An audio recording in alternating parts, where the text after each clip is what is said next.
Dear comrade movie థియేటర్లలో flop అయినా కూడా ఓటీటీ యూట్యూబ్లో బాగానే హిట్ అయింది. ఈ మూవీకి సపరేట్ ఫ్యాన్ బేస్ ఉంటుంది. అయితే సెకండ్ హాఫ్ను కాస్త బెటర్ చేసి ఉంటే సినిమా బ్లాక్ బాస్టర్ అయి ఉండేదని ఇప్పటికీ ఫ్యాన్స్ బాధపడుతూనే ఉంటారు. అయితే ఈ మూవీకి హిందీ ఫ్యాన్స్ ఎక్కువగా ఉంటారు. ఇక విజయ్ దేవరకొండ, రష్మిక నటించిన డియర్ కామ్రేడ్ థియేటర్లో అంతగా ఆడలేకపోయినా సౌత్ మొత్తం డియర్ కామ్రేడ్కు బాగా భారీ ఎత్తున ప్రమోషన్స్ చేసి రిలీజ్ చేశారు. కానీ డియర్ కామ్రేడ్ బాక్స్ ఆఫీస్ వద్ద డిజాస్టర్గా నిలిచింది. ఈ మూవీకి ఆశించినంత కమర్షియల్ సక్సెస్ రాలేకపోయింది. కానీ ఈ చిత్రం ఓటీటీ, యూట్యూబ్, టీవీల్లో బాగానే ఆడుతుంది. డియర్ కామ్రేడ్ హిందీ డబ్బింగ్కు మంచి క్రేజ్ కూడా ఉంది.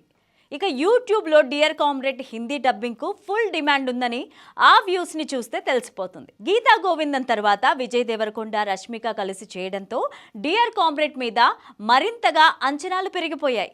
కానీ సౌత్లోని ప్రతి ఒక్క ఇండస్ట్రీ నుంచి ఆర్టిస్టులని, టెక్నీషియన్స్ని తీసుకొని సౌత్ మొత్తం గట్టిగా ప్రమోట్ చేశారు.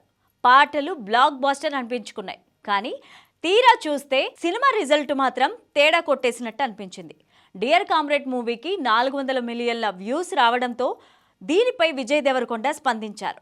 డియర్ కామ్రేడ్ రిలీజ్ అయిన రోజున పడిన బాధ అప్పటి నుంచి ఇప్పటి వరకు మాకు అనంతమైన ప్రేమ దొరికింది అని, డియర్ కామ్రేడ్ నాకు ఎంతో నచ్చిన సినిమా అని, ఎంతో ఇష్టమైన కథ అని విజయ్ ఎమోషనల్ అయ్యారు. ఇక విజయ్ చివరిగా ఫ్యామిలీ స్టార్ అంటూ ఆడియన్స్ ముందుకు వచ్చారు. కానీ ఈ చిత్రం కూడా అనుకున్నంతగా ఆకట్టుకోలేదు. ఓటీటీలో మాత్రం ఈ మూవీకి మంచి రెస్పాన్స్ వచ్చింది.